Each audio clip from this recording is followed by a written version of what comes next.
ఖమ్మం, నల్గొండ, వరంగల్ పట్టభద్రుల అభ్యర్థిగా పోటీ చేస్తున్న తీన్మార్ మల్లన్నకు ఏఎస్ఎఫ్ రాష్ట్ర సమితి సంపూర్ణ మద్దతు తెలియజేసింది అని ఏఎస్ఎఫ్ రాష్ట్ర అధ్యక్ష కార్యదర్శులు కసిరెడ్డి మణికంఠరెడ్డి, పుట్ట లక్ష్మణ్ పేర్కొన్నారు.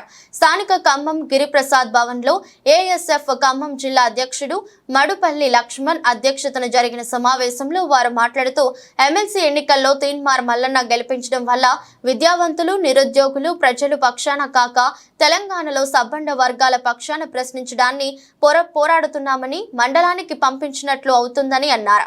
ప్రశ్నించే గొంతుగా నిత్యం ప్రజల సమస్యలపై పోరాడే వ్యక్తి, గత ప్రభుత్వంలో జరిగిన అరాచకాలను ఎప్పటికప్పుడు ప్రజల ముందు ఉంచి నిఖార్సైన జర్నలిస్టుగా పేరొందిన తీన్మార్ మల్లన్నకు మొదటి ప్రాధాన్యత ఓటు వేసి గెలిపించాలని కోరారు. కాంగ్రెస్ పార్టీ అభ్యర్థి తీన్మార్ మల్లన్న గారికి అఖిల భారత విద్యా సమాఖ్య రాష్ట్ర సమితిగా సంపూర్ణ మద్దతు తెలియజేస్తా ఉన్నాం. ఈ 3 జిల్లాలో ఉన్నటువంటి ఏఎస్ఎఫ్ నాయకత్వం వారి గెలుపు కోసం కృషి చేస్తామని తెలియజేస్తూ, గత టీఆర్ఎస్ 10 కాలంలో ఉన్నటువంటి ప్రభుత్వం యొక్క చేసినటువంటి అవినీతి అక్రమాలపైన ప్రశ్నించినటువంటి తీన్మార్ మల్లన్న గారు గత ప్రభుత్వం అనేక వందల కేసులు పెట్టి జైలుకు పంపించినా కూడా ఏనాడు కేసులకు అలసి భయపడకుండా ప్రజా సమస్యలపైన, విద్యా సమస్యలపైన, యువకుల సమస్యలు నిత్యం గలం పెట్టినటువంటి వ్యక్తి తీన్మార్ మల్లన్న గారు.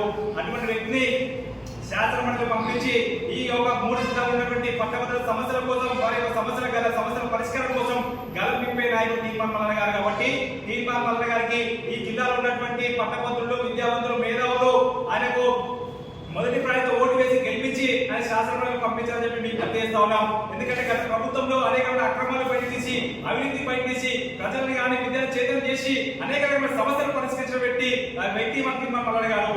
ఈ రోజు అదేవిధంగా తీన్మార్ మల్లన్న గారు ఒక రైట్ టు రీకాల్ చట్టం తీసుకొస్తున్నారు. ఈ దేశంలో ఏ నాయకుడు కానీ, తెలంగాణ ఏ నాయకుడు కానీ దీన్ని ధైర్యంగా చెప్పినటువంటి వ్యక్తి, చెప్పినటువంటి చట్టాన్ని తీసుకొచ్చిన తెలంగాణ రాష్ట్రంలో మొట్టమొదటిసారిగా రైట్ టు రీకాల్ చట్టాన్ని ఉపయోగించిన వ్యక్తి మన తీన్మార్ మల్లన్న గారు. అంటే దీని ఉద్దేశం ఈ రోజు ఆయన ఎన్నికైన తర్వాత ఒక సంవత్సరం 2 సంవత్సరాల కాలంలో ఆయన పనితీరు నచ్చకపోతే మళ్ళీ అదే పట్టభద్రులు మీ పనితీరు నచ్చని చెప్పేసి ఓటేసి అని వాపదిస్తున్నటువంటి చట్టాన్ని తీసుకొస్తారు. అటువంటి చట్టాన్ని తీసుకొచ్చినటువంటి గొప్ప వ్యక్తి మన తీన్మార్ మల్లన్న గారు. ఈ రోజు ప్రశ్నించే గొంతుగా ఈరోజు ప్రజా సమస్యలపైన, విద్యార్థి సమస్యలపైన, పట్టభద్రుల సమస్యలపైన అనర్గళంగా మాట్లాడే వ్యక్తి మన తీన్మార్ మల్లన్న గారు. తీన్మార్ మల్లన్న గారికి ఈ జిల్లాలో ఉన్నటువంటి విద్యార్థులు, యువకులు, నిరుద్యోగుల పట్ల, అదేవిధంగా విద్యావంతులు, మేధావులందరూ ఒక్కసారి ఆలోచన చేసి ఖచ్చితంగా తీన్మార్ మల్లన్నకి మొదటి ప్రాంతం ఓటు వేసి గెలిపించాలని చెప్పేసి మేము విజ్ఞప్తి చేస్తాము.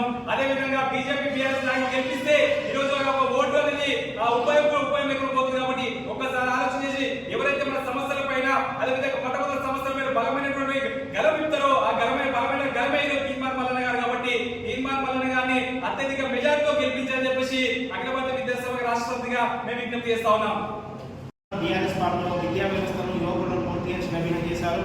మొన్న తెలంగాణలో అధికారంలోకి వచ్చినటువంటి కాంగ్రెస్ ప్రభుత్వం విద్యార్థుల విద్యుల సంక్షేమానికి కృషి చేయాల్సిన అవసరం ఉంది. కాంగ్రెస్ పార్టీ ఎన్నికల మేనిఫెస్టోలో పెట్టిన విధంగా ఖమ్మం జిల్లా కేంద్రంగా యూనివర్సిటీ ఏర్పాటు చేస్తామని చెప్పింది.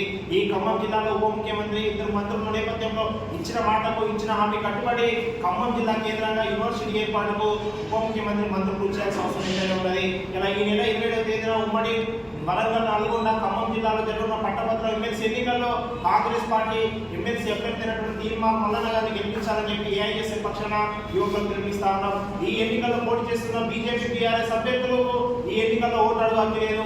గత 10 ఏళ్లలో రాష్ట్రంలో బీఆర్ఎస్, దేశంలో బీజేపీ ప్రభుత్వాలు యువకులకు ఉద్యోగాలు ఇవ్వకుండా, యువకుల సంక్షేమం కృషి చేయకుండా ఈ తెలంగాణలో ఉన్న బీఆర్ఎస్ పార్టీ ఇలా పేపర్ లీకేజ్ చేసి, ఇలా పేపర్ లీకేజ్ ద్వారా విద్యార్థి యువకులకు ఆత్మహత్యల కారణమై ఇలా యువకుల జీవితం చిన్నపిల్ల చేసినటువంటి బీఆర్ఎస్ పట్టభద్రుల ఎన్నికల్లో ఓట్లు అడగలేదు. బీజేపీ పార్టీ సంవత్సరం 2 కోట్ల ఉద్యోగాలు ఇస్తా ఉన్నది. 10 ఏళ్ల పాటు 20 కోట్ల ఉద్యోగాలు కాదు కదా. తెలంగాణ రాష్ట్రంలో ఒక పరిశ్రమ పెట్టి ఖమ్మం జిల్లా, నల్గొండ, వరంగల్ జిల్లాలో 10 మందికి ఉద్యోగాలు ఇచ్చినటువంటి పరిస్థితి బీజేపీ లేదు. కాబట్టి బీఆర్ఎస్, బీజేపీ 2 దొంగ పార్లమెంట్ ఎన్నికల్లో ఏ విధంగా చీకటిలో ఓట్లు వేయించుకున్నారో ఈ పట్టభద్రుల ఎన్నికల్లో కూడా వాళ్ళు చీకటి రహస్యంతో ఓట్లు వేయించుకునే అవకాశం ఉంది. కాబట్టి బీజేపీకి, బీఆర్ఎస్ ఓటు వద్దు. పట్టభద్రుల ఎన్నికల్లో ప్రశ్నించే గొంతుగా తీన్మార్ మల్లన్న గారిని గెలిపించాలని చెప్పి ఏఎస్ఎఫ్ పిలుపునిస్తూ, కాంగ్రెస్ ప్రభుత్వం గత బీఆర్ఎస్ చేసిన తప్పులాగా యువకులకు సంబంధించి ఎలాంటి తప్పులు చేయకుండా టెట్ పరీక్షల విషయంలో ఇప్పటికే ఫీజు వేయించి యువకులపై, అభ్యర్థులపై అధిక భారం ఉన్నారు. అదేవిధంగా ఇలా పరీక్ష కేంద్రాలకు సంబంధించి ఇలా స్థానికంగా లోపల ఆన్లైన్ ఆప్షన్ స్థానికంగా సెంటర్ ఇస్తామని చెప్పి ఇప్పుడు పరీక్ష కేంద్రాల కేటాయింపుల్లో నాన్ లోకల్లో మళ్ళా కేంద్రాల్లో కేటాయించడం వల్ల ఇలా అభ్యర్థులు ఇబ్బంది పడే అవకాశం ఉంది కాబట్టి దానిపై వెంటనే విద్యాశాఖ ప్రభుత్వం పునరాలోచించి సెంటర్లు సెల్ఫ్ సెంటర్ వారి సొంత జిల్లాలో ఏర్పాటు చేసిన చొరవ తీసుకోవాలని చెప్పి కాంగ్రెస్ ప్రభుత్వం అధికారం రావడానికి తెలంగాణలో ఇలా విద్యావంతులు మేధావులు ప్రజలందరితో పాటు ఇలా కాంగ్రెస్ ప్రభుత్వానికి ముఖ్యంగా మీడియా కూడా జర్నలిస్టులు కృషి చేసిన విషయం అందరికీ తెలిసిందే ప్రభుత్వం అధికారం రావడానికి. కాబట్టి రేవంత్ రెడ్డి గారు వెంటనే తెలంగాణ రాష్ట్రంలో అఖిలేషన్ కలిగినటువంటి మీడియా వారందరికీ వారి పిల్లలకు విద్యా సంస్థలు ప్రారంభమైన నేపథ్యంలో జర్నలిస్టుల పిల్లలందరూ కూడా విద్యా సంస్థల్లో 50% ఫీజులు రాయితీ కల్పించేందుగా ఒక ప్రత్యేకమైన చట్టం తీసుకొచ్చి ఆ గతంలో బీఆర్ఎస్ తీసుకొచ్చిన చట్టం కేవలం చట్టంగా పేపర్లో మాత్రమే పరిమితమైంది. అలా కాకుండా కాంగ్రెస్ ప్రభుత్వం ఇలా జర్నలిస్టుల పిల్లల ఫీజు రాయితీపై ఒకటి మీద చట్టం తీసుకొచ్చి దాన్ని కింది స్థాయిలో అమలు చేసేలా కృషి చేయాలని యువకులంతా తీర్మానం మల్లన్న గారిని పట్టభద్రుల ఎమ్మెల్సీ గెలిపించాల్సిన సందర్భంగా పిలుపునిస్తా ఉన్నాం.